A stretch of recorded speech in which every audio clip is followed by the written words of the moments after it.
Nós não estivemos juntos ao longo dessa semana, né? Eu com vocês fiquei mais com o pessoal aqui de baixo, né? Então achava legal até começar me apresentando, né? Meu nome é Denis, sou da equipe do Caminhos do Cuidado, sou de Porto Alegre. Morei 3 anos na Paraíba, onde eu fiz meu mestrado em educação, estudando campanhas de prevenção ao crack, enfim, né? Como dispositivo pedagógico, que tipo de imagens são usadas nessas campanhas. E atualmente estou morando no Rio de Janeiro, né? E trabalho com redução de danos desde 2003, né? E a ideia dessa roda, né? Ontem vocês tiveram uma roda com a Marise, né? Sobre saúde mental na atenção básica, né? O papel do ACS, né? E a ideia dessa roda agora é que seja uma roda sobre redução de danos. Então, assim, tem zilhões de formas da gente atacar um tema desses, né?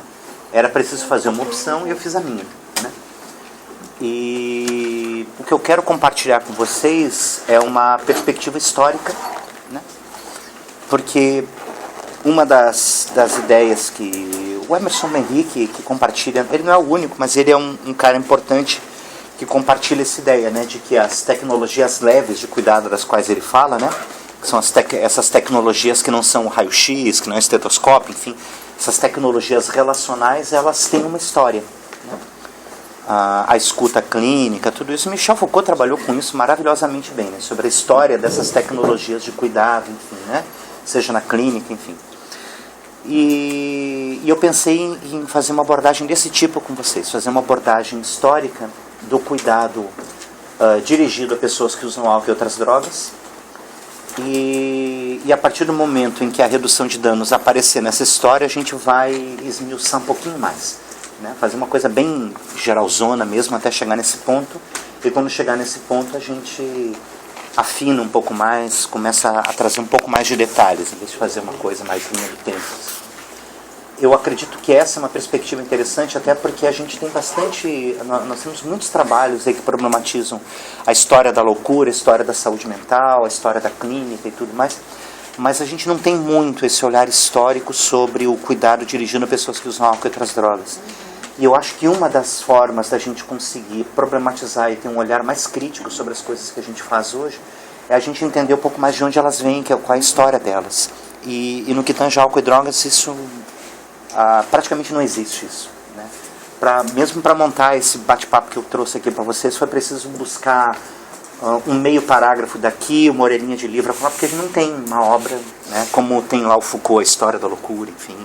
Não tem isso na área de álcool e drogas. Se fala muito da história do uso isso sim, isso mas tem não bastante. se fala da história do cuidado no contexto do uso, né? Exatamente, tem um livro, até mais que um livro, na verdade, é uma obra maravilhosa, assim, quem tem vontade de se aprofundar mais até fica a dica, que é uma obra, ela infelizmente não está em português ainda, ninguém fez esse trabalho, mas ela está em espanhol, quem tem facilidade, se chama A História Geral das Drogas, né? A História General das Drogas, de Antônio Escotado. É um antropólogo e historiador espanhol, e ele fez isso em 3 tomos, assim, se você coloca na sua estante, dá um... Mas é isso, nenhuma linha sobre a história do cuidado. Né? Você tem no mar Antônio Escotado e tem um H, é Escorrotado. Tem um H entre esses 2 Os aí, né? Escorrotado, né? Escorrotado. E é isso, aí ele vai trazer uma história dos usos rituais, uma história das drogas mesmo, em que diferentes momentos elas vão surgindo, começam a ser usadas em diferentes culturas. No máximo, uma história das políticas públicas, das formas de repressão, mas história do cuidado a gente não encontra. A gente vai encontrar um parágrafo perdido ou outro lá na história da sexualidade, um parágrafo perdido ou outro na história da loucura, alguma coisinha aqui a colar. Então a ideia é a gente seguir um caminho desse jeito. Bom, desculpa, esqueci teu nome. Edith. Como a Edith já disse, se a gente fosse fazer uma história das drogas, a gente começaria muito antes. A gente teria que voltar 7 mil anos no tempo. Vai ter gente que vai dizer, inclusive, vai ter alguns autores mais radicais que vão dizer, inclusive, defendem teses de que a consciência humana nasce junto com o uso de drogas, de que seria isso que separaria a animalidade do Homo sapiens, enfim. Né? Radicalidades à parte, A gente tem aí uma história absolutamente milenar com relação aos usos. Mas quando a gente pensa no cuidado, pelo menos em princípio, a nossa história é um pouco mais curta. Ela vai começar na Grécia, né? Que é algo comum, inclusive, a história do cuidado na perspectiva ocidental, né? Pelo menos na perspectiva ocidental. E os gregos, eles tinham uma forma muito peculiar de pensar o cuidado para usuários de álcool e outras drogas, pelo menos peculiar a partir da nossa perspectiva contemporânea, né? Por quê? Por algo que não é exclusivo das drogas, mas que é comum à lógica dos gregos clássicos lá de pensar uma série de outras questões, né? Que é o modo como os gregos viam a questão do prazer. Né? Até o subtítulo do último capítulo, do último livro da história da sexualidade do Foucault é justamente o uso dos prazeres, né? Os gregos, eles tinham uma profunda desconfiança das pessoas que abriam mão do uso dos prazeres. A noção de abstinência para eles não fazia sentido, né? Eles nem mesmo tinham uma palavra para isso. E a própria ideia de abster-se dos prazeres era visto com desconfiança entre os gregos, né? Por que era visto com desconfiança entre os gregos? Porque os gregos valorizavam muito o controle, né? Para tudo. Então, por exemplo, a questão da sexualidade, até mesmo o fato, hoje em dia a gente tem uma palavra, por exemplo, para designar o sexo entre homens adultos e jovens, que é a noção de pedofilia e que é uma prática criminalizada, enfim, né? Para os gregos não fazia o menor sentido criminalizar essas práticas. Uma família grega não ficava preocupada se o seu filho jovem, adolescente ou pré-adolescente começasse a se envolver sexualmente com um homem mais velho. Muito antes do contrário, algumas famílias inclusive desejavam que esse momento surgisse, porque ver o seu filho se aproximar de um homem mais velho, principalmente se esse homem mais velho fosse um sábio, fosse um filósofo, enfim, isso era visto como uma forma desse jovem ser... É uma piada pronta aqui. Como se isso fosse uma forma desse jovem ser introduzido à vida social, enfim, tudo mais. Então era visto como uma relação de amor e de aprendizado também. Então assim, uma série de questões que para hoje para nós são dilemas morais, para eles eram vistos de outras formas. Então o envolvimento de um homem mais velho com um garoto, por exemplo, não era visto de modo complicado, a menos que esse homem mais velho começasse a ficar absolutamente perdido de amores e começasse a fazer loucurinhas e perseguir esse jovem pela cidade, ir até a janela dele. Aí começava a ter um problema moral, porque esse homem passava a ser visto pela sociedade grega na época como alguém que perdeu o controle, né? E as pessoas que abriam mão dos usos dos prazeres, sejam os prazeres das drogas ou do sexo, eram vistas como pessoas que potencialmente não tinham capacidade de controle. Se esse cara não bebe vinho, é porque esse cara não consegue se controlar. Então, cuidado com ele. Então, se via com desconfiança as pessoas que não faziam uso dos prazeres, né? E isso implica, por exemplo, então toda a ética, a noção de dietética para os gregos, por exemplo, ela tinha uma conotação bem diferente da conotação que essa palavra adquire para nós hoje. A noção de dieta, né? Dieta para nós hoje está quase que intrinsecamente colado aos hábitos alimentares, né? A ideia de dieta para os gregos estava ligada a essa relação de ter capacidade de controlar os prazeres, né? De ter uma dietética dos prazeres. Então, uma pessoa que era comedida no ato de consumir vinho era uma pessoa que tinha uma boa dietética, né? E isso era muito valorizado. Controle, dietética, a capacidade de fazer uso dos prazeres. Nesse sentido, todos esses primeiros escritos a respeito do cuidado de usuários de álcool e outras drogas, né? E outras drogas, no caso dos gregos, era sobretudo maconha e ópio, né? As drogas preferidas dos gregos eram maconha, ópio e haxixe, né? Maconha, ópio e vinho, desculpe, né? Então, os primeiros escritos dos gregos a esse respeito, é curioso, assim, mas é real. São escritos que vão versar, sobretudo, sobre técnicas para a pessoa evitar a ressaca, ou, no caso dela não conseguir evitar, como é que a gente faz para curar a ressaca.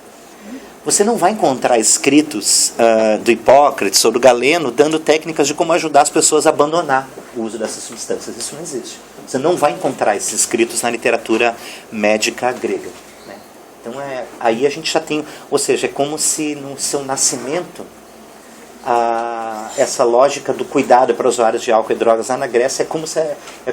às vezes a gente pensa a redução de danos como o que há de mais moderno, como uma última episteme ligado ao tema das drogas, mas ao que parece é o que há de mais antigo também. curioso isso, né? Porque quando a gente chegar mais precisamente na redução de danos, vocês vão ver que tem algo de muito próximo disso que a gente está descrevendo aqui, como era essa ética, essa lógica dos gregos na questão do uso de álcool e outras drogas. Ou seja, como manter o prazer e evitar os danos, né? Essa era a lógica. Isso vai sofrer uma mudança, vai passar por uma mudança radical a partir da cristianização do Império Romano, né? Isso vai começar paulatinamente, claro que as mudanças nunca são bruscas, né? E a gente sempre corre esse risco quando vai fazer uma linhazinha do tempo, porque pode passar a ideia de que há mudanças bruscas, elas nunca são bruscas, tá?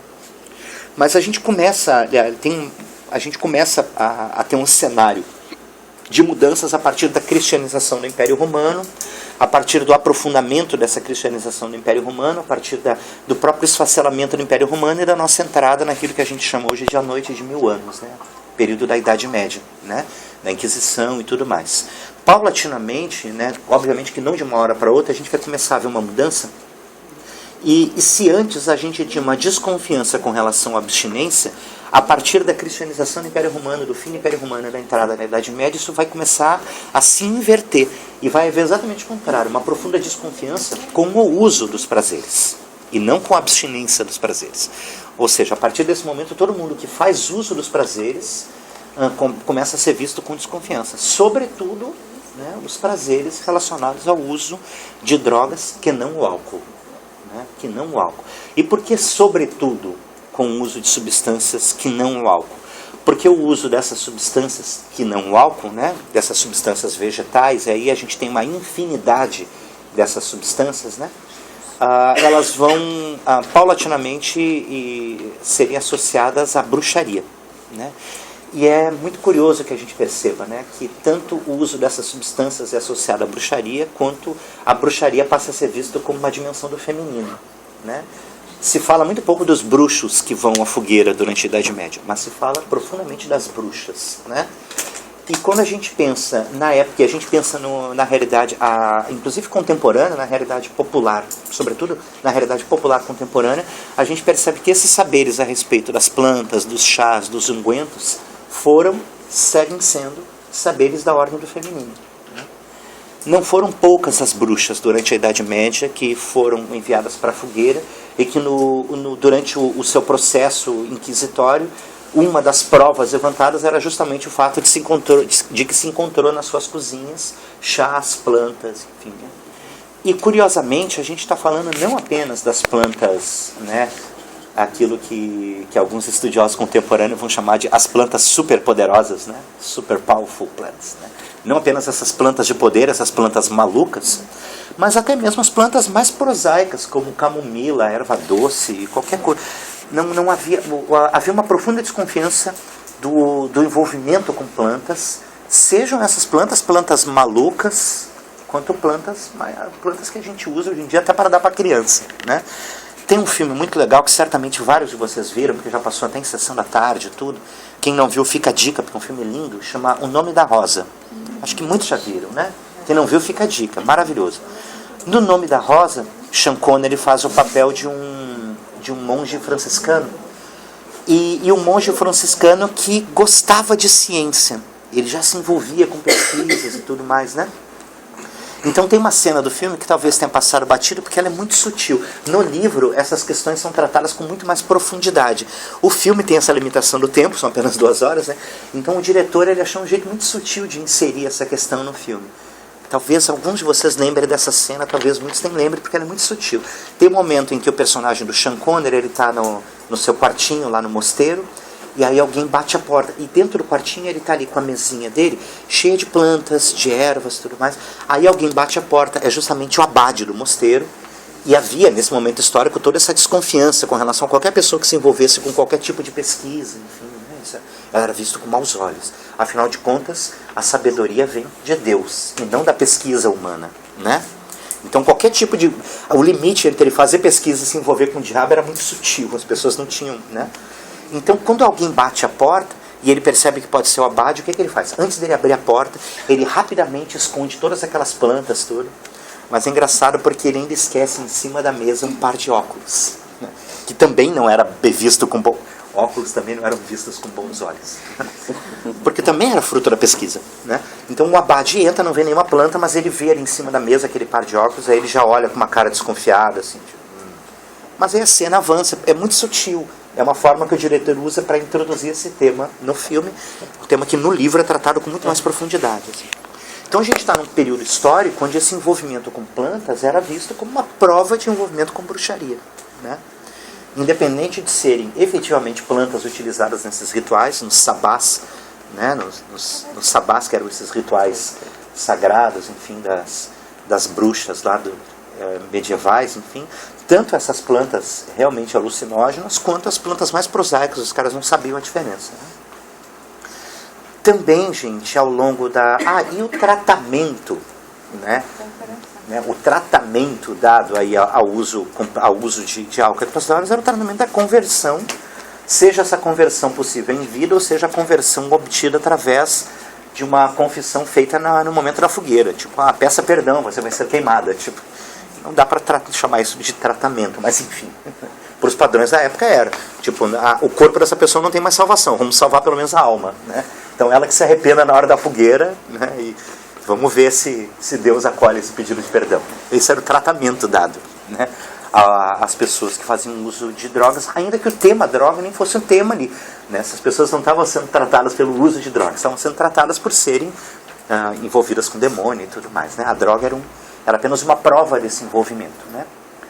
Em paralelo a isso, tem uma outra experiência que está surgindo aí, que já tinha surgido antes, na verdade, e que está se expandindo largamente pela Europa nesse período histórico, que vai ter a ver com essa nossa história mais adiante, mas que nesse momento ainda não tem, que é o surgimento e a difusão dos leprosários por todo o território europeu nesse período também. Né? Num primeiro momento isso não vai ter nada a ver com a nossa história, mas lá adiante a gente vai encontrar isso. Né? Bom, a gente vai avançando e a gente chega no momento do renascimento. Né? Renascimento, como a própria palavra já diz, né? Enfim, em algo que está renascendo aí. E o que está renascendo é justamente essa ideia grega de que era possível produzir conhecimento a partir da observação dos processos naturais. A noção de empiria, de empirismo. Né? Ou seja, é possível produzir conhecimento, um conhecimento que não é apenas inspirado por Deus, né? Mas um conhecimento que se dá a partir do meu processo criterioso de observar a natureza, de testar, de experimentar, enfim. Está nascendo a ciência como a gente conhece hoje. E ela nasce justamente a partir do resgate desses ideais gregos, de que seria possível produzir conhecimento a partir de um método criterioso e não apenas a partir de um contato com Deus, de uma inspiração divina. Né? Não que esses cientistas, filósofos renascentistas fossem ateus. Né? Até onde se saiba, né? Ou nenhum era, ou no mínimo, né? Na melhor das hipóteses, pouquíssimos eram. Eles eram crentes, eles eram cristãos, mas eles acreditavam que o processo de produção do conhecimento e a fé cristã são coisas diferentes, né? São coisas diferentes. É possível rezar para Deus, mas na hora de criar conhecimento é preciso observar a natureza com método criterioso e tudo mais. Então, está nascendo isso. E está acontecendo também esse momento onde, paulatinamente, o que está acontecendo com os leprosários também? Né? A lepra, vagarosamente, começa a desaparecer do cenário europeu. Né? Imensos leprosários que tinham sido construídos como verdadeiras cidadelas para dar conta da reclusão, do isolamento, né? Usar a palavra acolhimento aqui é meio pesado, né? Mas imensos leprosários que tinham sido feitos para guardar, né? Milhares e milhares de leprosos começam a se esvaziar. Né?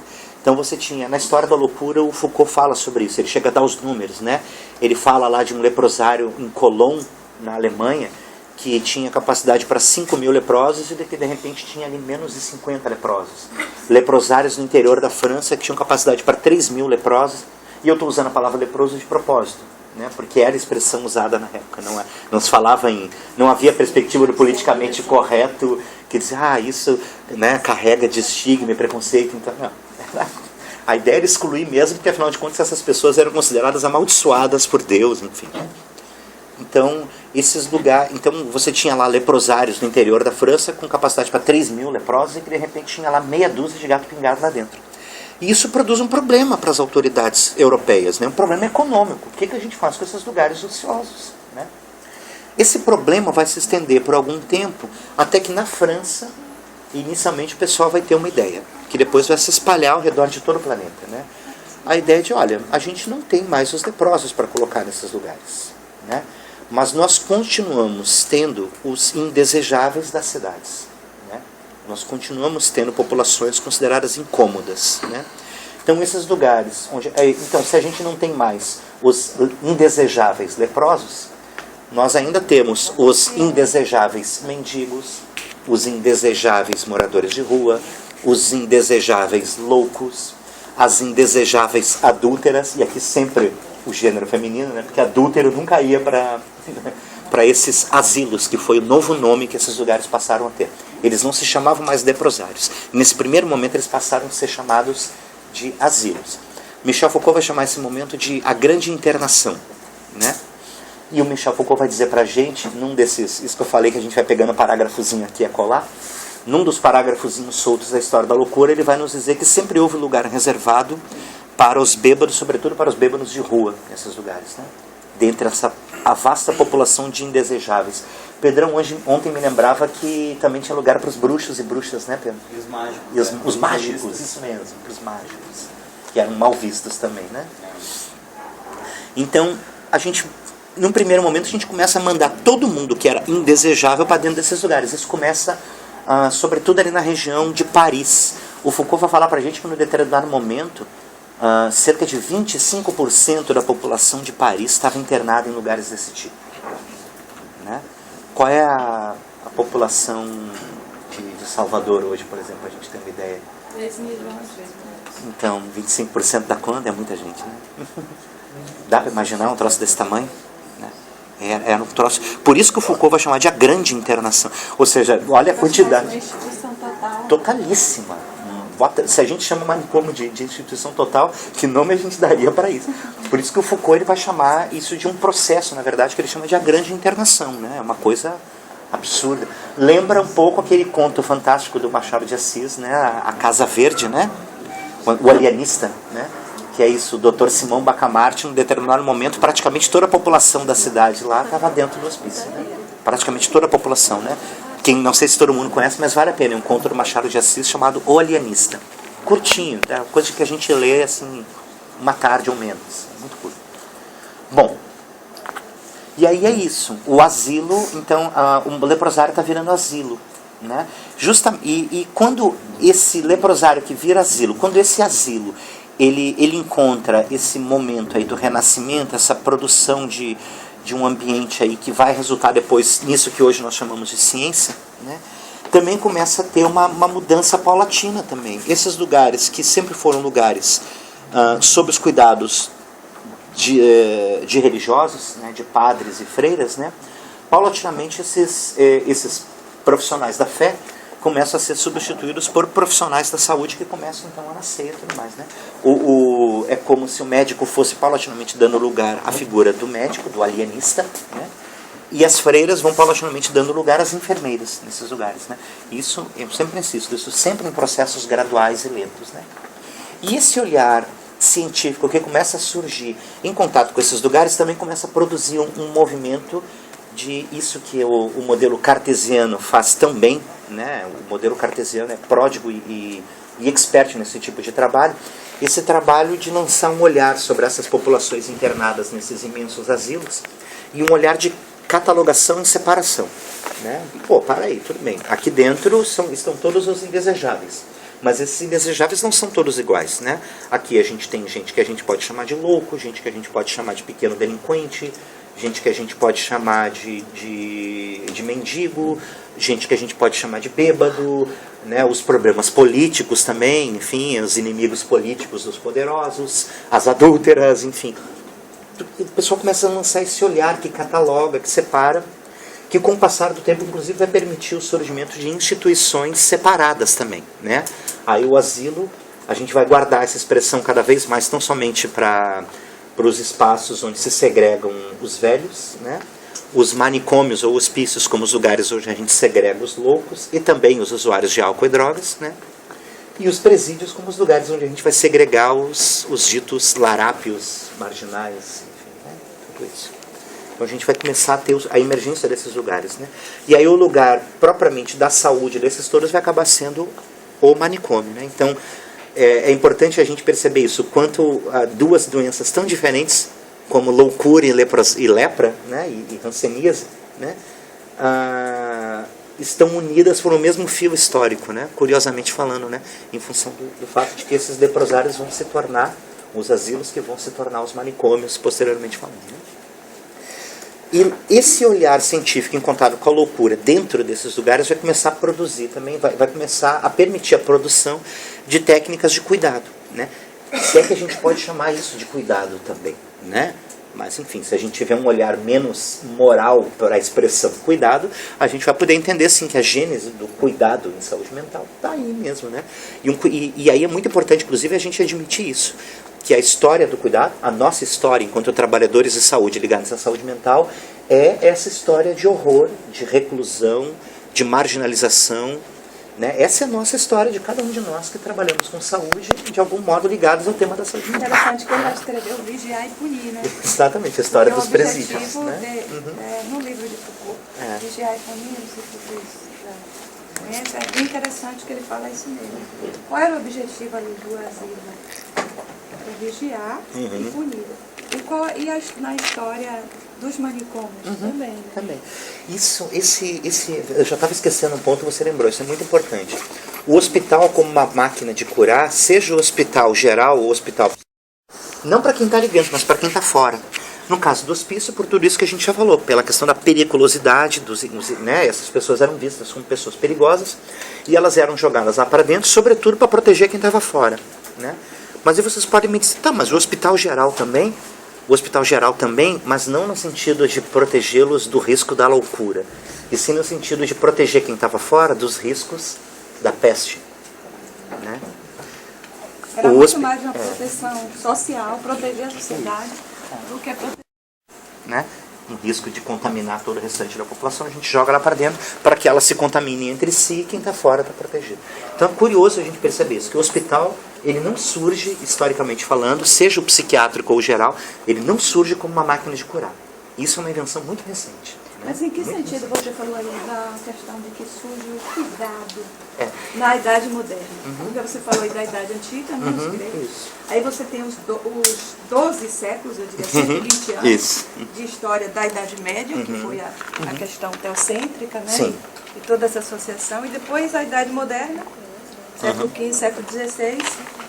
E aí, assim, é nesse momento aí que você está, a partir do século XV, XVI. Por aí. E que você está falando que o cuidado nasceu aí. Na verdade, eu diria que nasceu antes até. Porque, assim, quando a gente trabalha com a noção de cuidado, a gente tem uma perspectiva ética que vai trabalhar cuidado como sendo esse ato de cuidar, tudo. Mas, assim, a nossa história não é uma história bonita. E é preciso que a gente admita isso. Né? Tem gente que vai dizer, não, isso não é história do cuidado, isso é história do horror. Não, a história do só a partir do momento em que... Não, gente, a gente precisa admitir que essa é a nossa história também. A gente precisa partir daí, né? É preciso admitir isso. Esse olhar mais científico, ele vai começar também, no que tange ao tema álcool e drogas, a gente vai começar a partir do século XV, XVI, a gente vai avançando. Então esse olhar científico, ele vai se desenvolvendo e a gente vai começar a elaborar teorias a respeito das questões de saúde, disso que hoje nós chamamos de saúde mental, né? A história da loucura e tudo mais. Vão começar a se elaborar teorias, as teorias dos humores, dos fluidos, enfim, a ideia da bile negra que poderia disparar processos de loucura e tudo mais. Então, está começando a se elaborar uma série de teorias e tentando, assim, lá no Nascimento da Clínica, o Foucault fala disso, passei 10 meses alternando banhos quentes e frio durante 10 meses consecutivos, e lá pelas tantas eu comecei a ver que se desprendia do intestino na pessoa aquilo que era... Caralho, meu Deus do céu. Então, assim, se você fosse... a cadeira giratória que botava, a pessoa ficava girando, né? Então, assim, é muito curioso, porque, assim, se você fosse um trabalhador desses lugares, provavelmente você ia notar uma profunda mudança que estava acontecendo nesse momento histórico. Nessa passagem da Idade Medieval, você ia começar a ver mudanças, uma tentativa, né?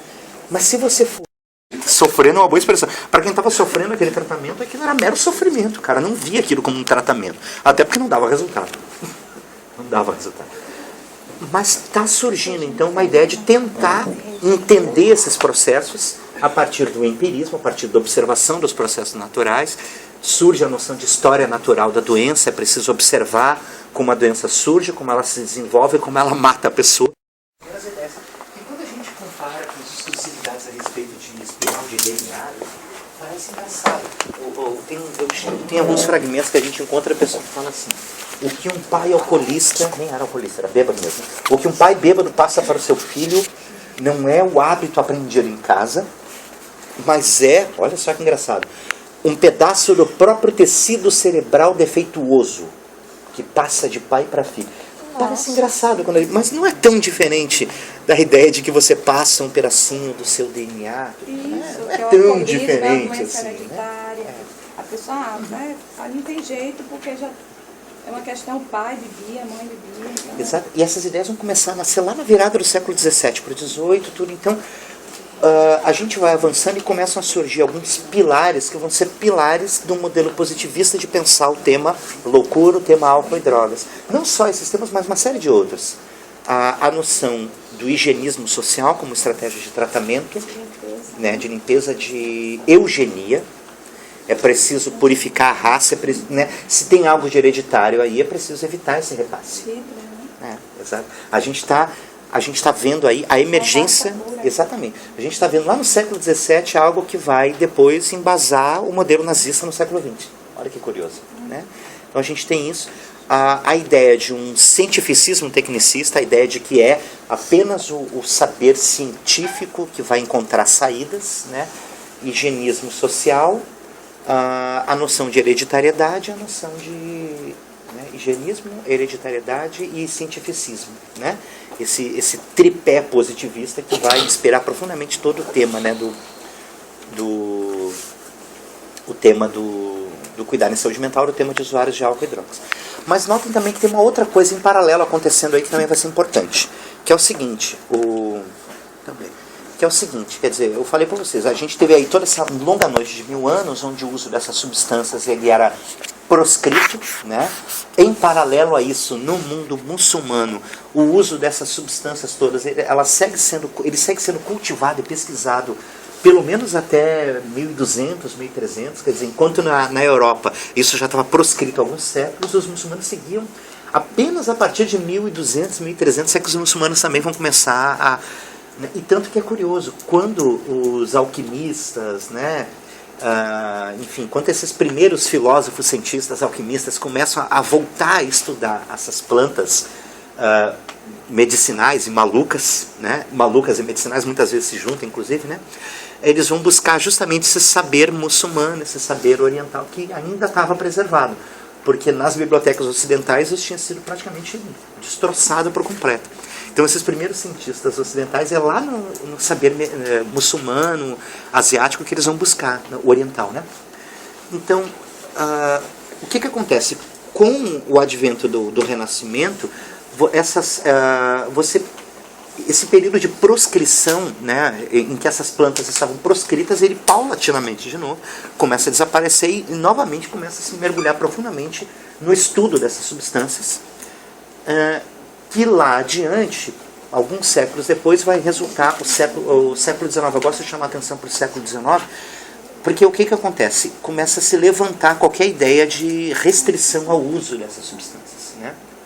Que nunca, durante a Idade Média, não chegava a haver nenhum tipo de legislação proibindo as substâncias em si. Como eu falei, elas eram sempre vistas como uma prova de envolvimento com a bruxaria, mas não havia uma legislação que proibia o uso dessas plantas. Denis, com relação às drogas, mas assim, com relação à loucura, por exemplo, no Renascimento, teve aquele livro, o Erasmo de Roterdã, né, que escreveu o Elogio à Loucura. Então, sim, ser louco era também ser algo sábio. Bom, né? Era também ser sábio. E no caso da droga, aí, porque a droga também poderia induzir a um efeito psicótico, como se chama, e provocar delírios, alucinações. No Renascimento. Exato. A gente não encontra muita coisa, é isso que eu falo, a gente não tem essa história sistematizada, tudo. Né, quem sabe talvez tenha começado a ver um movimento nesse sentido, porque no século XIX o que a gente vai ver é justamente isso, né? Talvez até como resultado de algo que estava nascendo aí, não saberia te dizer com certeza, porque nunca me deparei com nenhum escrito que fale sobre isso, mas seria possível a gente, né, fazer uma arqueologia desses textos e encontrar algo nesse sentido, quem sabe, né? O fato é que até hoje eu não encontrei, né? Mas de fato a loucura passa a ser vista desse modo. Quem sabe o uso de substâncias também começa a ser visto assim, até porque é o seguinte, lá no século XIX vai começar a ter muito essa associação mesmo, né? O século XIX eu costumo dizer que é o grande século das sensações, né?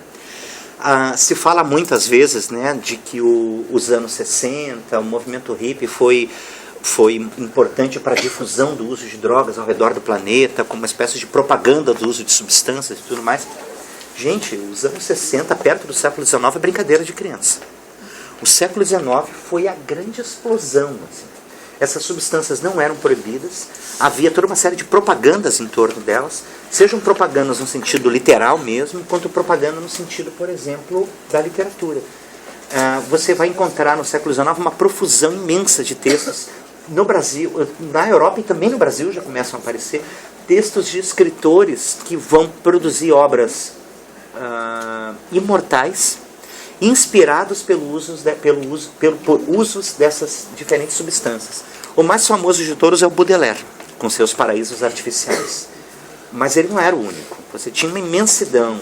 Né? Os mais famosos foram Baudelaire, Thomas de Quincey, que a gente encontra ainda hoje em português, com Diário de um Comedor de Ópio. A gente vai encontrar uma série. No Brasil, o grande escritor que representa isso, já não é século XIX, século XX, é o João do Rio, que escrevia profundamente sobre os seus usos, sobre as suas visitas a opiários. Né? Você tem, na Belle Époque carioca, sobretudo, você tem uma série de escritores e escritoras, o que é o mais bonito, né, que vão falar sobre as suas experiências com essas substâncias. Tem um texto que eu consegui encontrar. De quem? De Thomas de Quincey. Diários de um Comedor de Ópio. Né? Você tem toda uma profusão então dessa literatura que é inspirada. E curiosamente, o professor Henrique Carneiro, que é um historiador da USP, ele vai chamar atenção para isso. Curiosamente, também é o século em que surge o Parque da Diversão, século XIX. E assim, você comprava drogas em farmácias, em feiras, e você também podia comprar drogas em parques de diversão. Olha que curioso. Espaço de produzir sensações em mim mesmo e me divertir com essas sensações. Isso era o parque de diversão. Sensação produzida por uma roda gigante, por uma montanha-russa, por uma baforada num gás do riso, né? Por uma cheiradinha de benzina, e por aí vai. Né? E por aí. Os parques de diversão também eram esses lugares. Né? Então você tem um contexto histórico onde... E essas literaturas não sempre, nem só fazendo apologia, para usar uma expressão bem contemporânea, né? Mas inclusive falando dos horrores disso. O texto do Thomas de Quincey, ele fala da sua ruína relacionada ao consumo de ópio, por exemplo, né? Tem alguns textos apócrifos também, um deles também publicado em português, da série Escritores Malditos, é O Clube dos Rachixins, que é de um autor anônimo, ninguém sabe exatamente quem escreveu, há suspeitas, mas ninguém sabe. Então você tem toda uma profusão no século XIX. Né?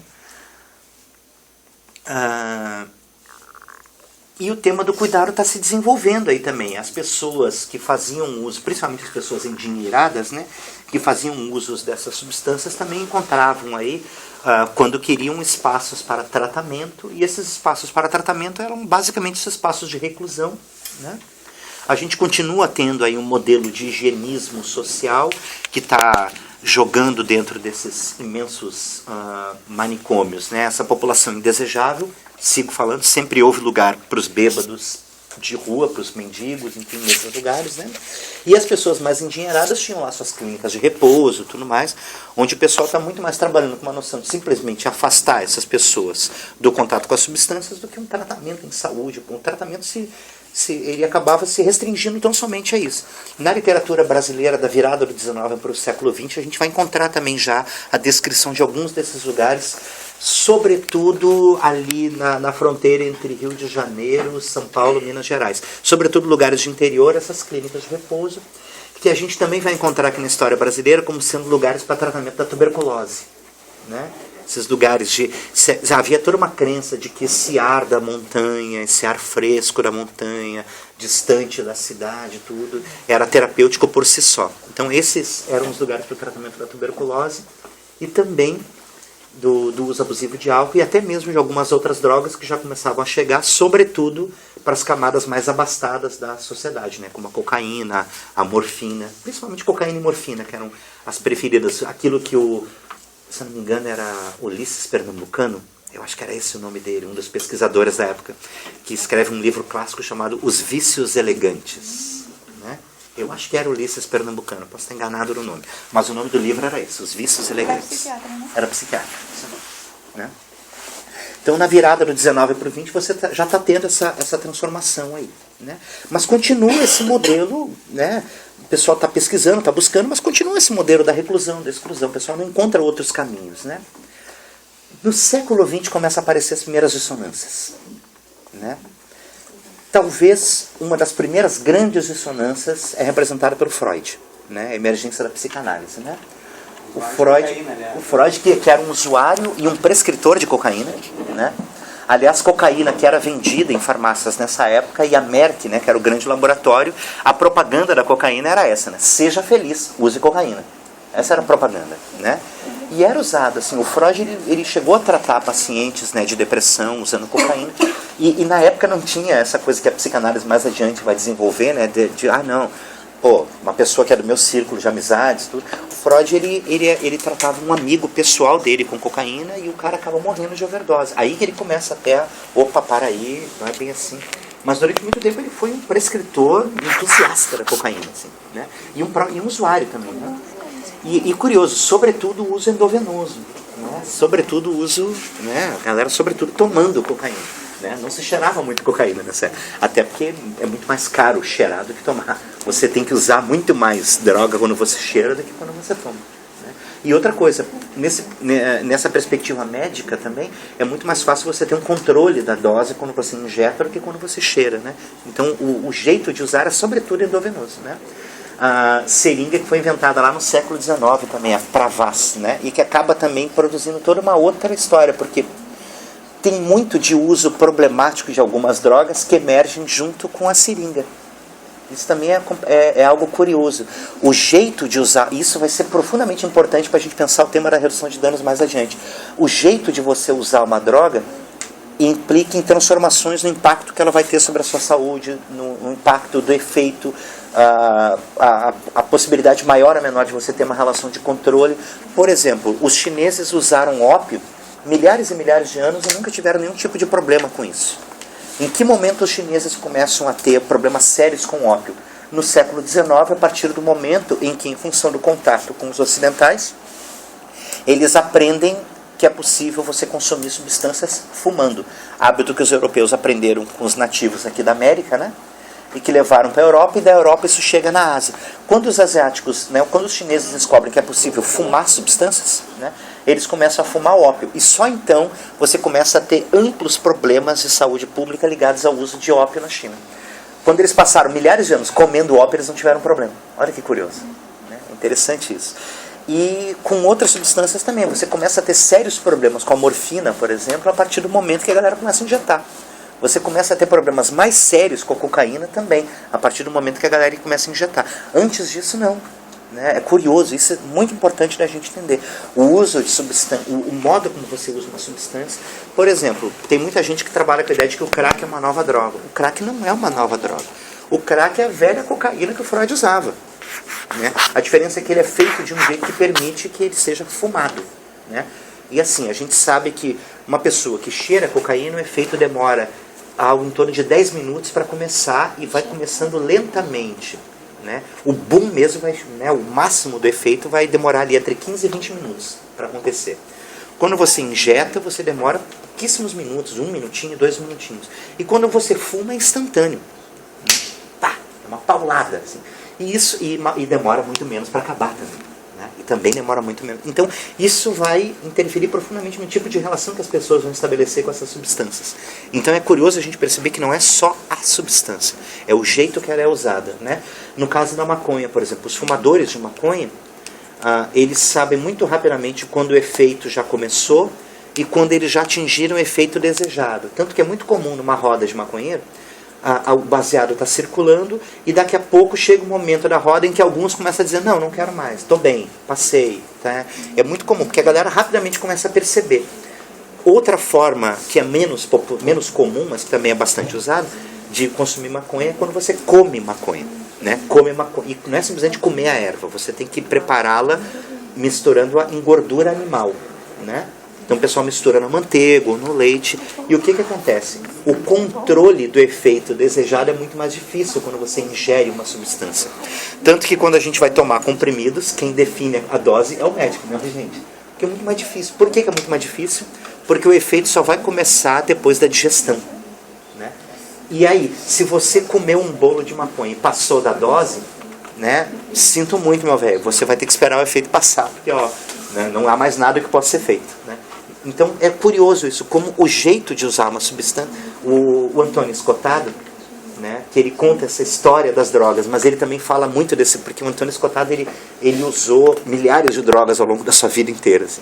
Então ele tem um livro, esse está publicado em português inclusive, chama O Livro das Drogas, que é um dicionário. Né? É um dicionário onde cada verbete é uma droga. Né? E é muito bacana, porque ele conta a história de cada uma dessas drogas, o momento em que elas surgem, em que país ela é mais usada, em que cultura, e ele também conta suas experiências pessoais com cada uma. Aí tem lá o verbete crack, ele diz, eu usei crack, não sei o que, ele vai explicando cada uma, é muito curioso. E aí ele vai falar muito disso, de como esse jeito de usar cada substância vai interferir. E ele vai defender, inclusive, né, ele como entusiasta, como um cara que para algumas pessoas pode ser chamado de um apologético, né, de um apologista, ele vai defender a ideia de que cada droga tem um jeito ideal de ser usada. Né? Então ele vai falar, por exemplo, que a cocaína não deveria ser nem injetada nem fumada, que a maconha não deveria ser comida, ele vai falar de tudo isso. Que existem formas de usar que produzem menos danos e menos impactos. Né? Denis, é a questão da intencionalidade também. Também isso. Não né? só, não estou falando de intencionalidade com a visão de intenção racional, mas de intuição. Assim, o sentimento que mobiliza o uso, que alguns podem chamar de inconsciente, outros podem chamar de subjetividade, outros podem chamar de intuição. Mas isso aí também vai interferir nesse efeito, tanto,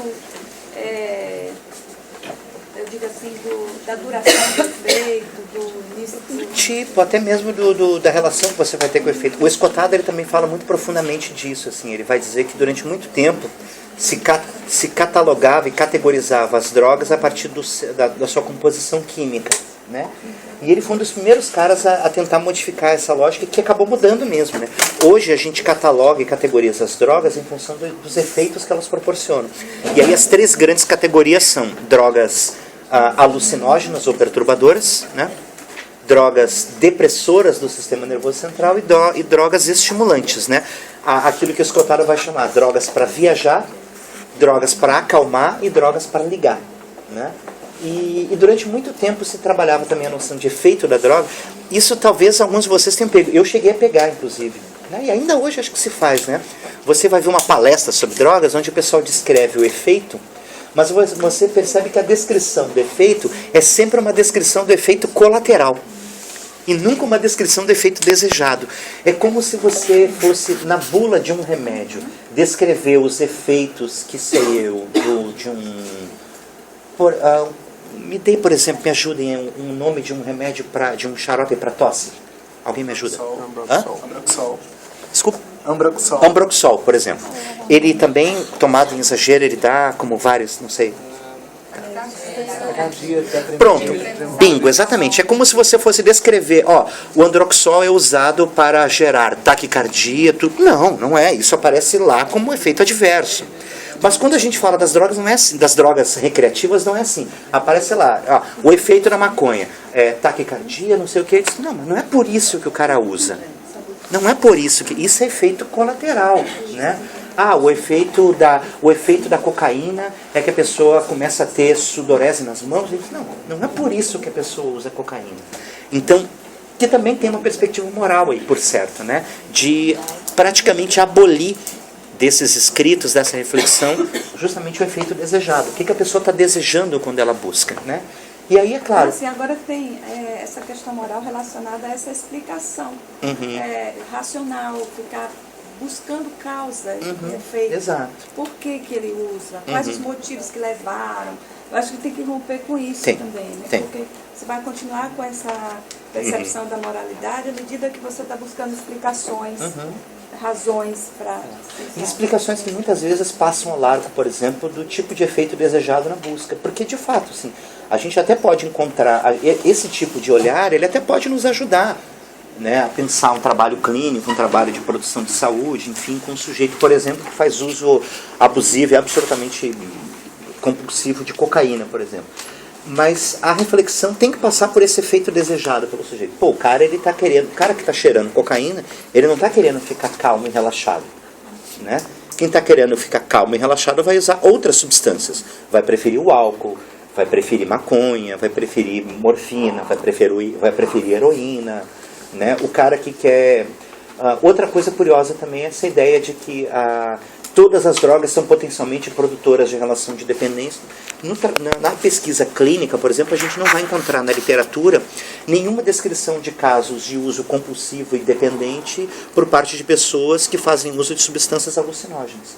A gente não vai encontrar ninguém internado em uma clínica para curar sua dependência de LSD ou de cogumelos, né?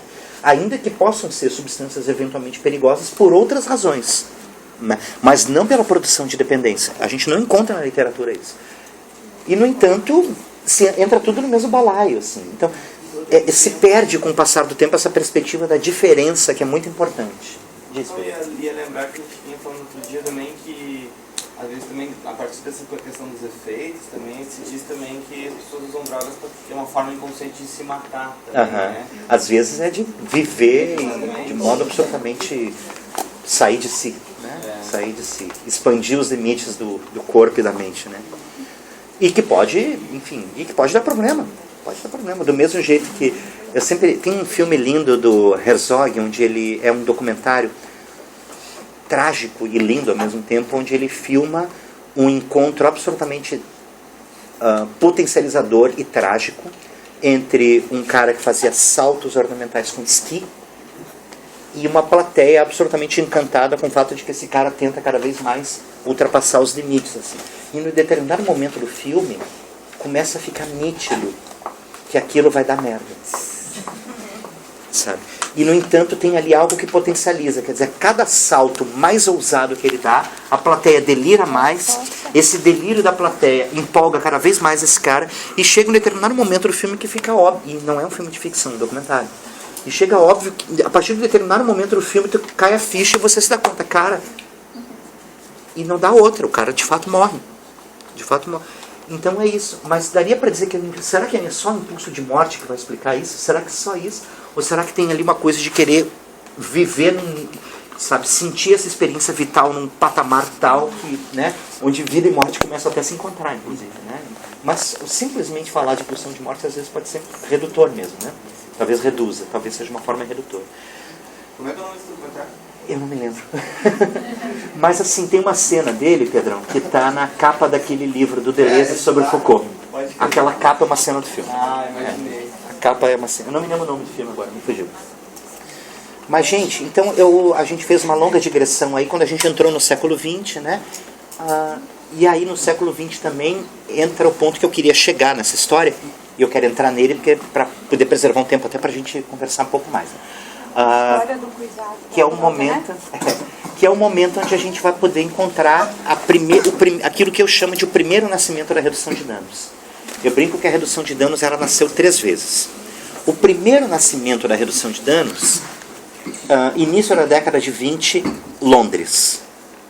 O que estava acontecendo em Londres no início da década de 20?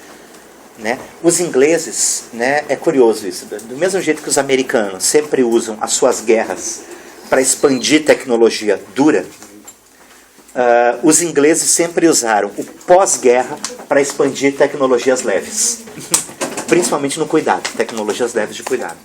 Então, assim, final da Primeira Guerra Mundial, Inglaterra, muita gente está voltando da guerra, veteranos de guerra estão voltando com problemas sérios, assim, perdeu braço, perdeu perna, dores absolutamente lancinantes, e o pessoal começa a usar morfina pra caramba para tratar essas dores, né? E aí você passa a ter um efeito problemático disso, que é o problema como fazer o desmame da morfina, né? na hora de tirar a morfina, né, quando já não era mais necessária, as pessoas não conseguiam tirar a morfina porque a síndrome de abstinência era muito severa, né? Isso resultava em 2 problemas. Problema número 1, a síndrome de abstinência era tão severa que a pessoa acabava desistindo do tratamento, né? Problema número 2, mais grave, a síndrome de abstinência era tão severa que a pessoa acabava morrendo do tratamento, né?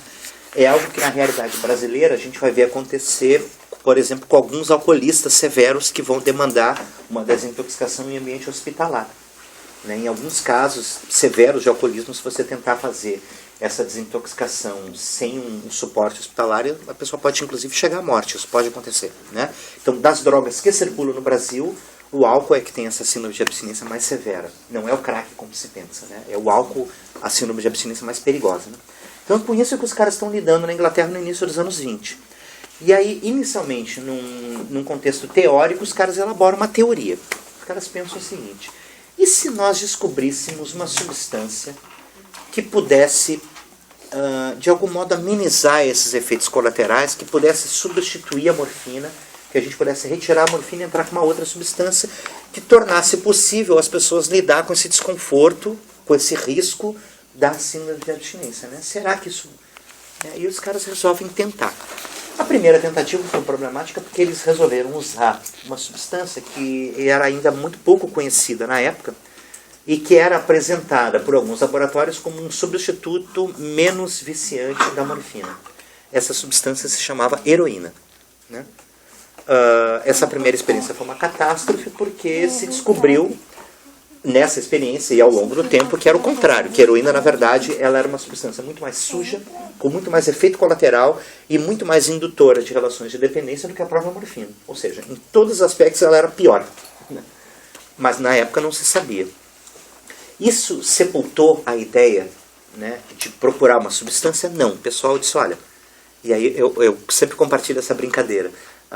Uma vez fizeram uma entrevista com o Einstein, perguntaram assim para ele, professor Einstein, se em algum momento da história da humanidade nós tivermos uma tecnologia tal que permita comprovar sua teoria na prática, e se em algum momento a realidade mostrar para a gente que a sua teoria está errada? Ou seja, se em algum momento a gente perceber que viajar acima da velocidade da luz não faz a gente voltar no tempo, né? Se em algum momento da história a gente perceber isso, né? Que a realidade mostrar que a sua teoria está errada, o que vai acontecer? E aí o Einstein brincou assim, se em algum momento da história a realidade mostrar que a minha teoria está errada, isso é sinal que a realidade está errada, porque a teoria está certa. Brincadeira à parte, foi mais ou menos isso que os ingleses pensaram na época. Chegaram e disseram, olha, a realidade mostrou que a teoria está errada, mas a gente pode encontrar outra substância, né? E eles seguem pesquisando e eles de fato encontram, né? Você tem hoje uma substância que foi desenvolvida a partir das pesquisas dessa época, que é usada largamente até hoje no mundo todo, não no mundo todo, mas sobretudo nos países onde você tem uma problemática séria com o uso de heroína e também de morfina. Hoje a problemática mais grave não é mais com a morfina, é com a heroína, né? Mas também se usa para a heroína, que é uma substância chamada metadona, né? Ela é usada largamente na Ásia, na Europa, no Canadá, na Austrália, países onde os problemas com o uso abusivo de heroína são graves, né? E se usa muito. No Brasil se usa pouco, até porque a gente tem poucos problemas relacionados ao uso de substâncias opiáceas, né? A gente tem aí algum uso de morfina, sobretudo em camada, né? O pessoal que tem acesso, né? Médicos, farmacêuticos, enfim. Mas ainda assim restrito. No Brasil, a heroína é droga de rico e ainda assim de poucos ricos, né? Então isso, quando chega no sistema de saúde, chega no sistema sobretudo privados, né? A Marise Ramon, ela, no CAPS dela, lá, a Realidade Carioca, ela disse que já atendeu alguns casos, mas é muito raro. É muito raro porque são drogas muito pouco usadas no Brasil, né? E nesses casos se usa a metadona para ajudar esse momento do desmame, né? Para ajudar a pessoa a lidar com a síndrome de abstinência, né? Algumas pessoas vão usar a metadona durante esse período da síndrome de abstinência, algumas pessoas vão passar o resto da vida usando metadona, né? Em alguns países financiado pelo Estado e tudo mais. Existem estados até que financiam o uso até da própria heroína para as pessoas, para quem não se adapta com usar metadona, mas aí são estratégias bem ousadas e muito distantes da realidade brasileira, assim, né? tanto pelo uso de drogas quanto pelo tipo de política mais aberta e mais progressista que esses países têm na comparação com o nosso. Né? Então esse é o primeiro nascimento da RD, de tecnologias que posteriormente a gente vai considerar como tecnologias de redução de danos. Né? Hoje a gente tem isso. Existe uma tecnologia uma terapia de substituição, que é o nome que essas tecnologias vão receber. Existe uma que é largamente utilizada no Brasil e que não é chamada de terapia de substituição, mas é. Por que que é? E antes eu vou explicar tecnicamente como a gente define uma terapia de substituição, para que vocês possam compreender por que que a gente usa aqui no Brasil sem perceber que está usando. A gente chama de terapia de substituição toda a prática onde a gente, com a retirada de uma determinada substância psicoativa, a gente entra com uma outra de efeito análogo, ou seja, você substitui uma substância depressora do sistema nervoso central por uma outra substância também depressora do sistema nervoso central. Você tira a heroína e a morfina, substâncias depressoras, e entra com a metadona também. No Brasil a gente tem uma prática que é assim, né? A gente, quando um camarada alcoolista começa a fazer seu tratamento para alcoolismo e ele para com o álcool, uma droga depressora do sistema nervoso central, muito comumente a gente entra com benzodiazepínico, justamente com o mesmo objetivo, ajudar esse camarada a lidar com o efeito absolutamente severo da síndrome de abstinência. O benzo também é uma droga depressora do sistema nervoso central. Então isso é terapia de substituição. Não tem outro nome para a gente usar. Isso é terapia de substituição. Está me avisando que falta 15 minutos.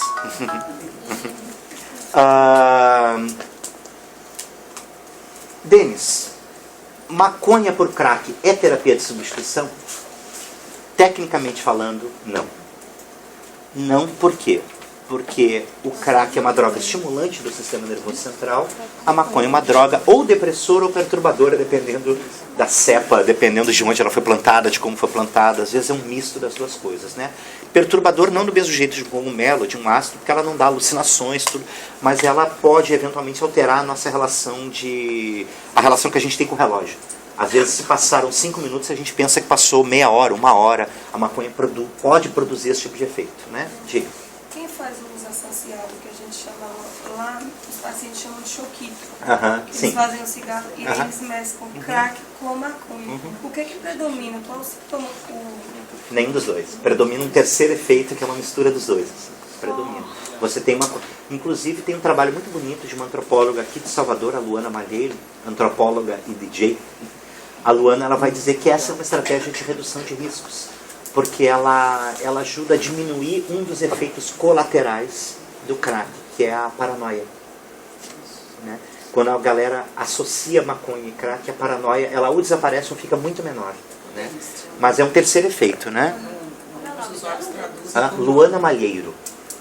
Ela é uma antropóloga. No grupo de redução de danos lá no AD em Conquista, o usuário ficou tentando procurar uma palavra para definir, né? Como ele diz, a lombra do mesclado, que é o choquinho. Porque não é nem crack nem maconha, é outra coisa. Devagar agoniada. Olha aí, boa definição. Devagar. Aí ele, assim, do ponto de vista muscular, pela definição dele, ele era coisa do devagar, mas internamente mas a mente está acelerada. O psíquico era agoniado, então ele dizia que era uma lombra devagar agoniada. É diferente. Ele destrinchou, deu mais ou menos isso. Boa, gostei, vou usar. A distribuição dos efeitos sobre esse corpo integral. Boa, vou usar essa definição, gostei. Então, assim, mas Denis, quando você diz que a maconha com crack não é uma terapia de substituição, você está querendo dizer que não funciona? De modo algum, funciona. A gente sabe que funciona. Não para todo mundo, para muitos casos funciona, não funciona para todo mundo. Eu já ouvi dizer, inclusive, que para a galera, e eu vi isso dos próprios usuários, que para a galera que usa isso que vocês chamam de choquito, lá no Rio mesclada, enfim, que para essa galera, essa substituição ela não vai funcionar, né? Enfim, já ouvi isso de vários usuários que usam um misturado, mesclado, né? Mas, Denis, então, quando você diz que não é substituição, você diz que não funciona? Não estou dizendo isso, funciona. Eu só estou querendo dizer que não é substituição. Provavelmente, nesses casos, a maconha não está entrando como uma droga de substituição. Ela está entrando como remédio mesmo, como fármaco. Ou seja, a fissura pelo crack dispara uma reação de ansiedade imensa e a maconha controla essa ansiedade. Então ela não está entrando como um substituto, ela está entrando como um fármaco, como um ansiolítico.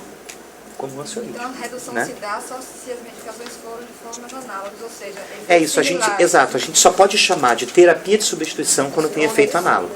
Quando não tem efeito análogo, pode ter um efeito terapêutico sim, mas não dá para chamar de terapia de substituição, vamos chamar de outra coisa, né? A gente até pode dizer que o cara está substituindo, mas tecnicamente falando a gente não poderia chamar isso de terapia de substituição. Né? Nesse grupo que a gente desenvolve lá, na Dieta Solidão, eles relatam muito essa questão das sensações. E alguns usuários de mesclado, eles declaram uma certa dificuldade de conseguir fazer essa remissão. Pode porque crer. Porque quando se faz o uso da maconha, principalmente nas primeiras semanas, né, se suspende a combinação crack-maconha, se usa somente a maconha, o cérebro não consegue atingir aquele mesmo estado de calmaria que antigamente, quando ele usava só a maconha, se tinha.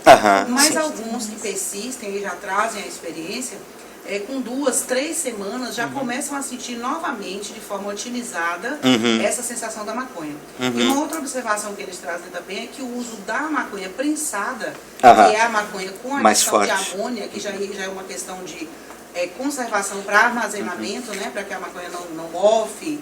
E, claro, isso tem um efeito também, isso, né, do ponto de vista de quem produz aí a droga e armazena, a adição de amônia ela tem esse caráter de...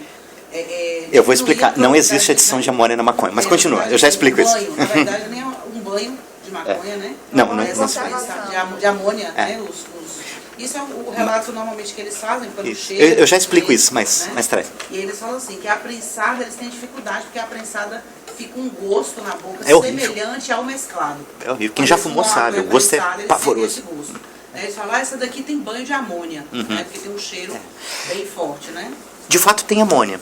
De fato tem amônia, mas não há adição de amônia com o objetivo de conservar, né? Na verdade o que acontece é o seguinte, isso tem a ver, inclusive, com o circuito da proibição, né? Os efeitos adversos da proibição. Como a gente está falando de uma produção que é clandestina, ela não tem o mesmo padrão de controle de qualidade de uma produção legalizada, com visita da Anvisa e tudo mais, enfim. Então, o que acontece? Essas plantações, o prensado vem sobretudo do Paraguai, né? Aqui no Nordeste, a maconharada até vive um pouquinho mais feliz, porque consegue ter uma produção local, tudo que... Né? Agora a galera do sul e do centro-oeste do Brasil não tem essa chance, né? É obrigada, só tem o Paraguai e deu pra bola. Aqui no Nordeste ainda tem uma maior diversidade. O que acontece? Essa maconha paraguaia, que é plantada em mega plantações, ela é colhida e o processo de secagem ele não é feito de modo criterioso, né? De modo que ela é prensada quando ela ainda está úmida.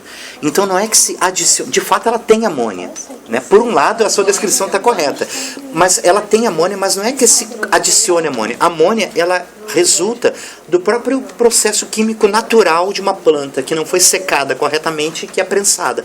Ou seja, a amônia ela é um subproduto do processo de apodrecimento dessa maconha prensada. Então ela está apodrecendo e ela está produzindo amônia. Ela está produzindo amônia. Então, tipo assim, é só para explicar que não é que se adicione amônia, mas de fato tem amônia, só que é um produto natural do próprio processo ali, né? E você vê o risco que essa informação tem deles, né? Porque alguns já trabalham, né, nesse sistema do tráfico mesmo da droga, colocam um aproveitamento, por exemplo, da maconha mesmo secada, né, a poeira, como eles chamam, né, que eles fazem uma prensa, né, alguns já relataram isso, a gente faz uma prensa e banha literalmente com amônia, com a substância mesmo, né, sinceramente, os galões, né, então assim, por circular essa informação muitas vezes de que há essa adição. Então, já que eu vendo a solta, né, e a solta há um resto ali no meu processo de venda, vai ficando aquele resto no fundo do saco, né, que se guarda, tem que dar um aproveitamento para ela, eu não posso perder. Então eles estão, alguns, né, relatam esse processamento, um banho literalmente de amoníaco, né, que é o amoníaco, para poder favorecer essa prensagem e aí venda. Aí imagina o impacto disso aí sobre o cérebro e sobre o corpo, né? Tosco.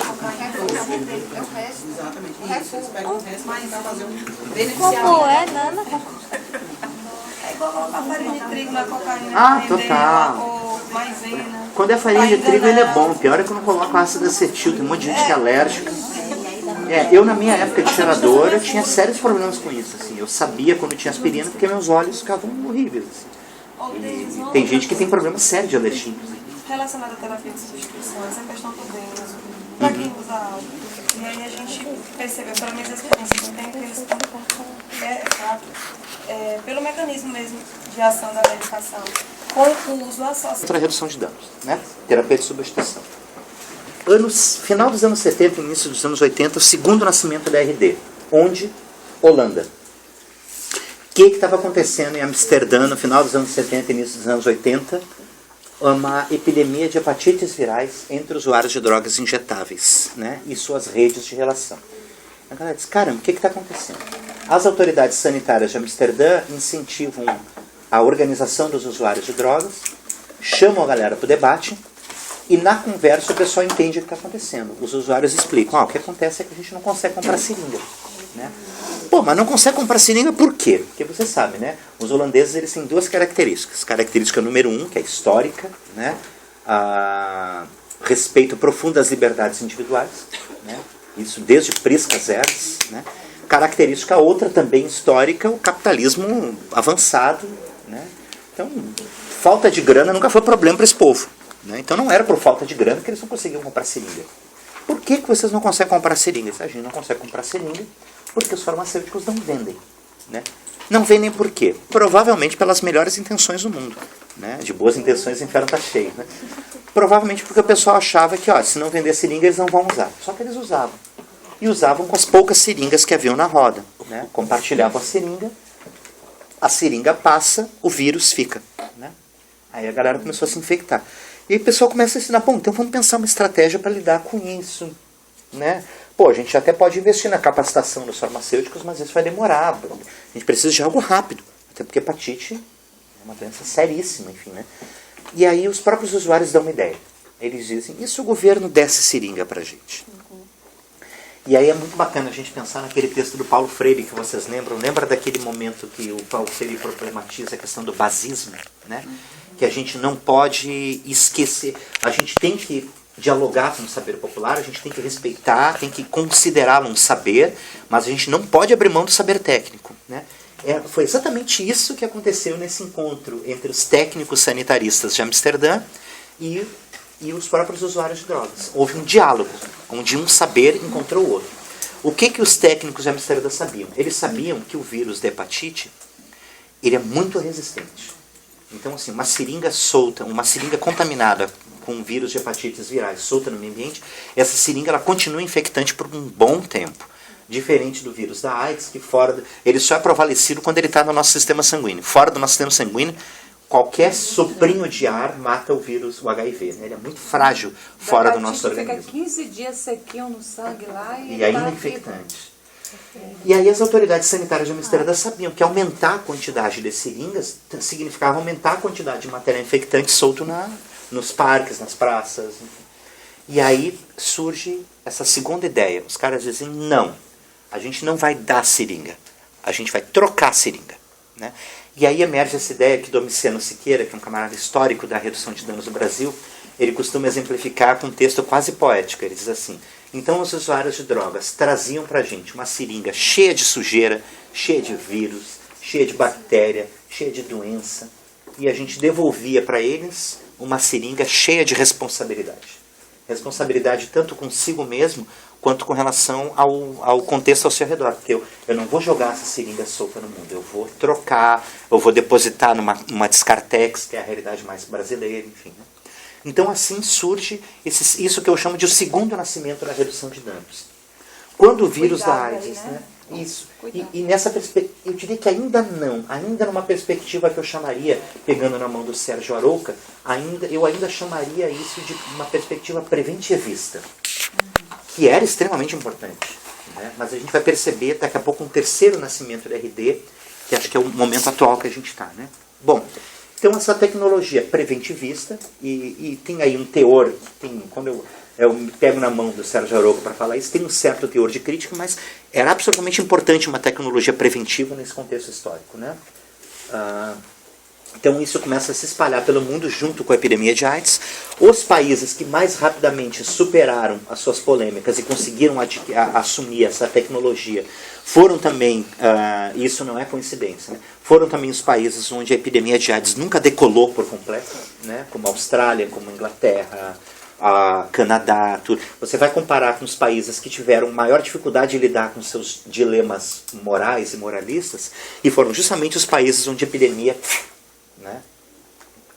Muito curioso isso. Não apenas porque a ARD ela é importante, mas porque a ARD ela é meio que um indicador para mostrar o nível de capacidade desses países em assumir estratégias ousadas, né? E os países que conseguiram fazer isso mais rapidamente foram os países que impediram o vírus da AIDS de alçar voo, né? Não apenas pela ARD, mas por toda essa perspectiva moral e moralista que dificultou para muitos lugares fazer o enfrentamento da epidemia, dificulta ainda hoje, inclusive. Bom, aí isso chega no Brasil em 89. Chegou na cidade de Santos, em primeiro lugar. Santos, por que Santos? Por duas razões. Santos era a cidade brasileira com maior quantidade de casos de HIV, muitos deles associados ao compartilhamento de seringa, mas não só por isso, né? Santos necessitava disso, e Santos também tinha, em 89, os gestores ousados e corajosos o suficiente para tentar algo desse tipo, né? A prefeita era Thelma de Souza, que ainda hoje é deputada federal, líder da bancada de enfrentamento da AIDS. O secretário de saúde de Santos era o Davi Capistrano, que por si só ele é uma página da saúde coletiva brasileira, né? Se alguém fosse contar a história da saúde coletiva no Brasil, daria para fazer um capítulo com o Sérgio Arouca, um capítulo com o Capistrano e por aí vai. Né? E por aí vai, né? Os nossos heróis, né? E o Capistrano era o secretário de saúde. O coordenador de saúde mental dos caras era o Roberto Ticanori, que hoje é o coordenador nacional de saúde mental. O coordenador da política de AIDS dos caras era o Fábio Mesquita, que hoje é o coordenador do Programa Nacional de AIDS. Então, você tinha uma constelação de pessoas com capacidade técnica e com coragem política para fazer o que era necessário. E aí se tentou criar o primeiro programa de redução de danos do Brasil, que não avançou, porque se havia da parte da gestão municipal de Santos essa coragem, essa ousadia, esse conhecimento técnico, por outro lado, da parte do judiciário santista, não havia nem conhecimento técnico, nem coragem, mas sobrava moralismo, né? Então, esses gestores eles foram processados pelo crime de tráfico de drogas, que tinha lá um parágrafo que dizia que o crime de facilitação ao uso de drogas é análogo ao crime de tráfico de drogas, né? Então, eles foram julgados por esse dispositivo legal, não foram condenados, claro, né, mas foram julgados e o programa nunca avançou, né? Eu gosto de dizer que esses juízes são responsáveis pela morte de milhares de pessoas, porque eles impediram um programa de prevenção da AIDS numa época em que não tinha tratamento para AIDS, né? Então eles são responsáveis diretos pelo assassinato de milhares de pessoas, né? Que eles morram no inferno por isso. A gente só conseguiu criar um programa de redução de danos aqui no Brasil em 95 e foi justamente aqui nessa cidade, em Salvador. Por que Salvador conseguiu o que os santistas não conseguiram? Porque Salvador não tentou criar a partir da gestão. Salvador fez a partir da universidade, né? Tarcísio Andrade, professor Antônio Neri, toda a galera ali, né, do CETAD, né? Que cria a ARD como um programa de extensão e pesquisa. Aí o pessoal olhava e dizia, é uma estratégia ousada, é inovadora, mas é esse mesmo papel da universidade, criar coisas inovadoras. Então, beleza, deixa o pessoal. Então, certamente foi por isso que o pessoal aqui de Salvador conseguiu fazer aquilo que os paulistas não conseguiram, né? Porque é como se a universidade fosse um manto protetor. Diga? E tu ainda considera isso como o segundo nascimento da RD? E ainda estamos no segundo nascimento da RD. Ainda estamos. A gente vai chegar no terceiro, no momento, e o terceiro nascimento ele se dá, e aí a gente vai acabar essa história. O terceiro nascimento ele se dá diante de algo que é externo também. No final dos anos 90 e no início do século 21, começa a acontecer um fenômeno nos programas de redução, que começa a ser percebido inicialmente pelos programas de redução de danos. As caixas de seringa que voltavam dos territórios, né, a gente ia lá e entregava seringas limpas e buscava seringas sujas, né? As caixas de seringa começavam a voltar cada vez mais vazias, né? Paulatinamente elas foram esvaziando até que ficaram vazias. O que estava acontecendo? Os usuários de cocaína injetável estavam parando de usar cocaína injetável e estavam começando a usar pedra, né? Isso foi acontecendo em velocidades diferentes, em anos diferentes, em diferentes lugares do Brasil. O lugar onde isso começou foi em São Paulo, depois foi se espalhando por todo o Brasil e tudo mais. E eu lembro, um marco disso para mim é o Encontro Nacional de Redução de Danos que aconteceu em 2004, em Campo Grande, Mato Grosso do Sul, onde teve uma divisão, né? Tinha um grupo minoritário, mas importante, que dizia o seguinte: olha, vamos acabar com a redução de danos, a gente não precisa mais de estratégia de redução de danos, o Programa Nacional de AIDS não precisa mais financiar estratégias de redução de danos no Brasil, porque a gente não tem mais uso de droga injetável. E se a gente não tem mais uso de droga injetável, a gente não tem mais uma associação direta e objetiva entre o uso de droga e a contaminação por HIV. Então a gente pode acabar com a experiência brasileira de redução de danos. Um grupo minoritário, mas importante, dizia isso. Um outro grupo muito maior dizia o seguinte: não, acho que vocês não entenderam uma coisa, diziam para os outros. Né? Acho que vocês não perceberam uma coisa. Vocês não perceberam que ao longo desses anos da experiência brasileira de redução de danos, naquele momento a gente tinha quase 10 anos dessa experiência, né? Vocês não perceberam que ao longo desses anos a gente inventou aquilo que a gente pode chamar de uma nova ética do cuidado de usuários de álcool e outras drogas. Ao longo desses anos todos, a gente nunca fez apenas entregar seringa, né? E aí eu gosto de compartilhar a descrição de uma cena que está num documentário feito lá no Rio Grande do Sul, uma cena que mostra o seguinte: a cena mostra, a cena ela acontece dentro de um barraco, numa favela, né? Está o usuário de cocaína injetável sentado na cama, na frente dele está um enfermeiro, que era técnico do programa, e entre os dois, um pouco mais atrás, a câmera pegando de lá, está a Fátima Machado, que é uma das redutoras de danos mais bonitas, E está a Fátima lá, pegando a caixinha amarela, colocando dentro de um saco, para depois levar para o incinerador, aquela caixinha cheia de seringas. E enquanto a Fátima está fazendo isso, o Roger está olhando aquilo e está dizendo assim: eu reutilizei várias delas. Aí o Cristiano, que está sentado, né, o enfermeiro, ele faz assim, ele vai para frente, tu reutilizou? E aí o cara, ele percebe que tem ali uma... Ele diz, tipo, ele, pô, foi mal, né? Desculpa aí. Né? Pô, tu reutilizou? Ele diz, E aí a Fátima para de fazer o que ela está fazendo, tá lá, e ela olha e diz assim, cara, não faz assim. Se tu quiser tomar 50 doses, usa 50 seringas. E aí o Roger diz assim, é que não tinha. É que não tinha. Aí o enfermeiro ainda, não, tu não pode. E aí a Fátima, ela faz uma coisa que para mim exemplifica esse terceiro nascimento da redução de danos, que ele já estava nascendo aí no meio. Ele já estava nascendo. Né? A Fátima, ela larga a caixa de seringa, ela abandona aquilo ali, aquela prática absolutamente mecânica de coletar seringa e levar para o incinerador, ela abandona aquilo, ela sai do lugar dela, ela senta do lado do Rudy, que era o usuário, e ela começa a dizer assim para o Rudy, ela diz, Rudy, olha só, é que nós que somos soro positivo, a gente não pode fazer isso, cara, porque a gente fica se reinfectando cada vez mais, e o nosso vírus vai ficando cada vez mais forte, tudo. E aí o Rudy, é verdade, o infectologista, ele já me explicou isso. Agora, então, de algum modo ali já está isso que a gente pode chamar de um terceiro nascimento da redução de danos. Aí sim, uma ética do cuidado. Né? Não é mais apenas a perspectiva preventivista. A gente não abre mão da perspectiva preventivista, mas a gente vai além dela. Né? E é isso que os europeus que trabalham com redução de danos, quando tem os encontros mundiais de redução de danos, essa linha de relato de experiência dos brasileiros, os europeus vão com tudo, porque eles querem entender que redução de danos é essa que a gente inventou. Porque para eles não é isso, para eles é prevenção, é dar seringa, sabe? É outro papo, é outra... Então eles não entendem muito bem o que a gente inventou aqui. Que tem algo muito nosso aí, tem algo que tem a ver desse encontro entre redutores de danos, o povo da educação popular, o povo da saúde coletiva, o povo da saúde mental, esse encontro muito doido que foi acontecendo aqui no Brasil e que foi produzindo um outro jeito de pensar a redução de danos. Essa nossa necessidade tão nossa de ter que fazer esses trabalhos lá no território.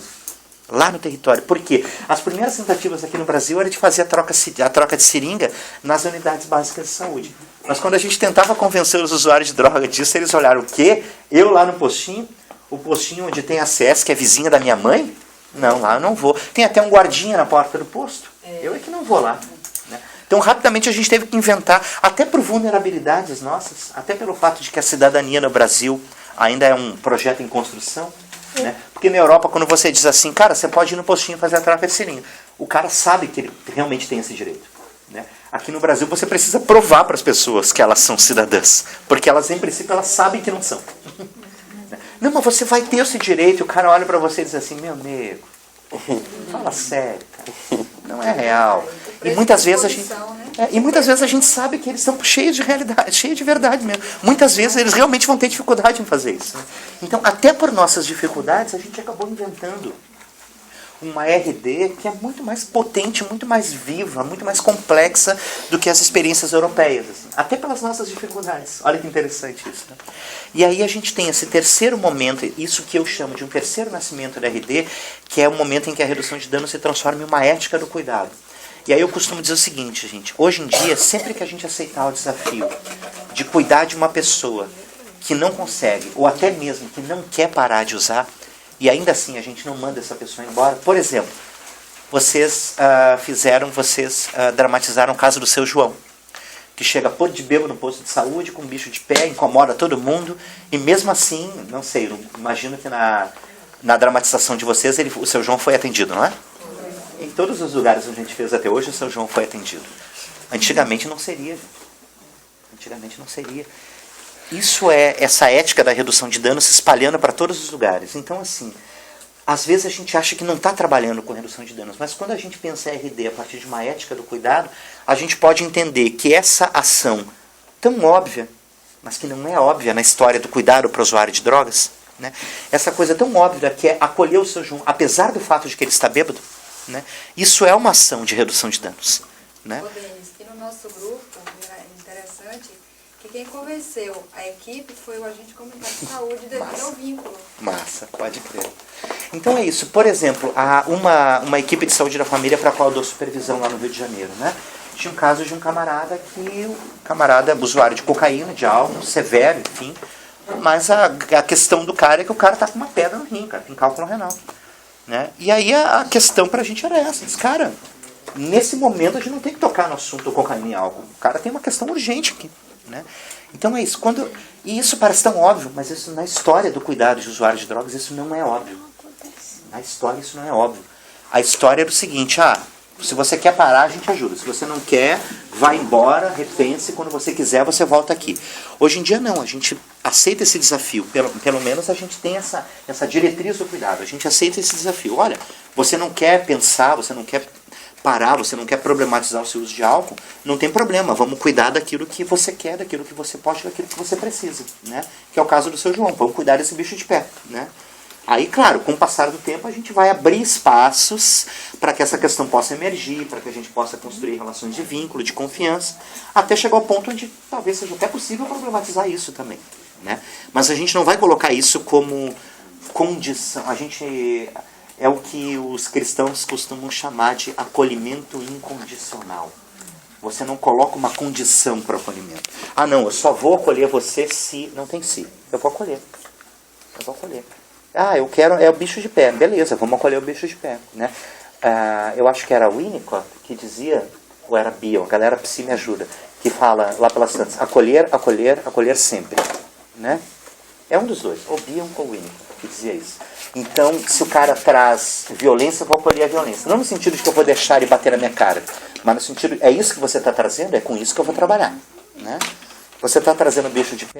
Isso, atualmente, a gente tem chamado de o terceiro nascimento da redução de danos. Né? Essa ética do cuidado que vai para além do modelo preventivista. Né? Que não abre mão do modelo preventivista, mas que ultrapassa, que vai além dele. Né? Posteriormente, a próxima fase da história, eu achei legal você vir trazendo, né, como eu falei antes, as fases da história. E aí você vê Deus, depois você vê o homem, né, que se chamam de antropocentrismo, na Idade Moderna. E aí vem a Idade Contemporânea. E hoje, que alguns chamam de pós-modernidade, mas que é uma nova modernidade. Modernidade tardia para outros. Assim, como que você situa hoje, né, esse cuidado nessa pós-modernidade ou idade moderna, tardia? Eu acho que eu acho que esse encontro aqui que a gente está tendo, acho que esse projeto, acho que ele fala um pouco disso, pelo menos para mim, do que é esse novo Ou seja, cuidado. não é Deus nem o homem. Não é mental nem corpo, né? Não é científico nem teológico. E tem uma outra coisa também que é importante, assim, né? A gente passou muito rapidamente por essa parte, mas assim, voltando lá para o renascentismo, né? Voltando lá para esse momento histórico, né? Descartes ganhou a guerra, né? Descartes ganhou a batalha. E isso foi importante para a gente criar um modelo científico cartesiano de observação e produção de conhecimento, mas isso trouxe problemas sérios também. Descartes acreditava numa profunda separação entre corpo e mente. Descartes ganhou a luta contra um outro camarada que, sobretudo no Brasil, a gente está resgatando no âmbito da saúde coletiva com muita força, que é um camarada chamado Baruch de Spinoza. Né? O Descartes ganhou do Spinoza. O Spinoza foi derrotado nos embates de ideias. Né? E o Spinoza ele não acreditava nessa separação corpo e mente. Durante séculos a gente acreditou nessa separação. Né? E talvez alguma coisa aí desse novo modelo, desse novo paradigma do cuidado, beba um pouco dessa fonte espinosista, assim, da gente e o Túlio Franco. Né? Eles estudam profundamente as influências da perspectiva do Spinoza para o trabalho em saúde. Né? Então, coisas que o Spinoza trazia para a gente. Ele não separava corpo e mente. E, de algum modo, isso fica... De alguma maneira, isso é simbolizado por esse encontro entre saúde mental e atenção primária. De algum modo. Porque eu não acho que a atenção primária cuidava só do corpo também. Eu acho que, de algum modo, do mesmo jeito que os redutores de dano já estavam fazendo saúde mental, mesmo sem perceber, eu também acho que a atenção primária também estava fazendo saúde mental sem perceber muitas vezes. Mas, de algum modo, isso, pelo menos simbolicamente, esses dois campos exemplificam isso, simbolizam isso, né? O campo do cuidado para o corpo, o campo do cuidado para a mente. Nesse sentido, né? que eu estava falando lá no primeiro dia, assim, que essa categoria saúde mental, me parece que...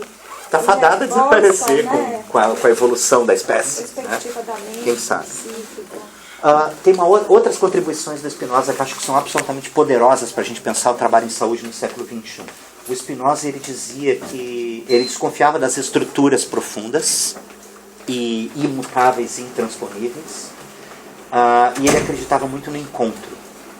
Né? Então o Spinoza dizia assim, tudo na vida se resume a encontros. Existem os bons encontros que aumentam a nossa potência de vida porque geram, né, e os bons encontros geram paixões alegres que aumentam a nossa potência de vida e de agir no mundo. Os maus encontros diminuem a nossa potência de vida porque despertam paixões tristes. Quando a gente vai por aí, nada é bom ou ruim por si só. Tudo depende do encontro que eu faço. Né? A pessoa pode ter um bom encontro com a droga.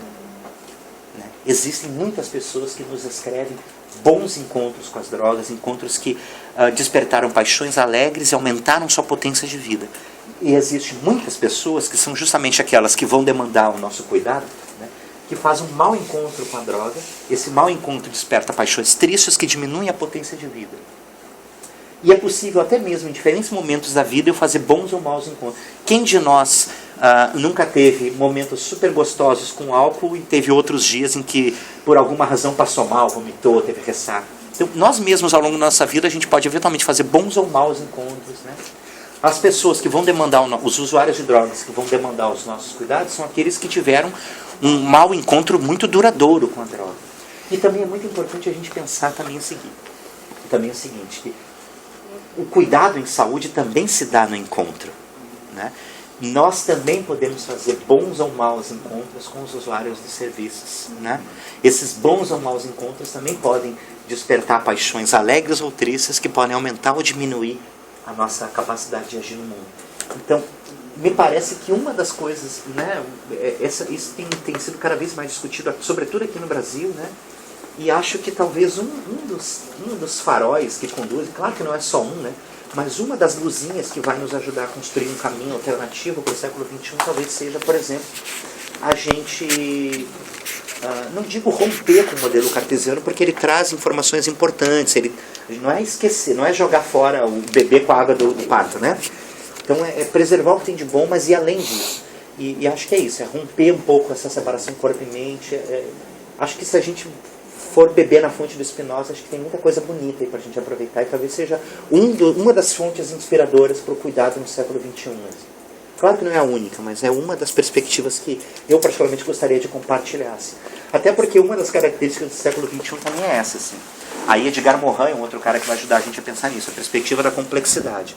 É a gente romper com a ideia de que a gente vai achar um caminho, que vai ser o caminho, e é só isso certo, e todos os outros estão errados. Isso também acho que é outra característica do cuidado no século XXI. Assim. Que vale para drogas e que vale para tudo. Né? Vale para tudo. É a gente romper com a ideia de que existe um único caminho, pensar nessa perspectiva da complexidade, e o quanto a complexidade, por exemplo, tem a ver com a perspectiva de projeto terapêutico singular. Né? Da gente montar estratégias que são plurais, né?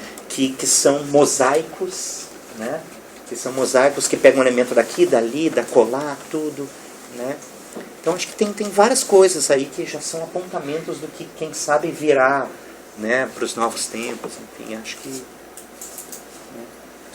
acho que a ruptura com as certezas, né? Acho que tem vários indicadores já nesse início do século XXI que estão apontando caminhos muito férteis para a gente, assim, né?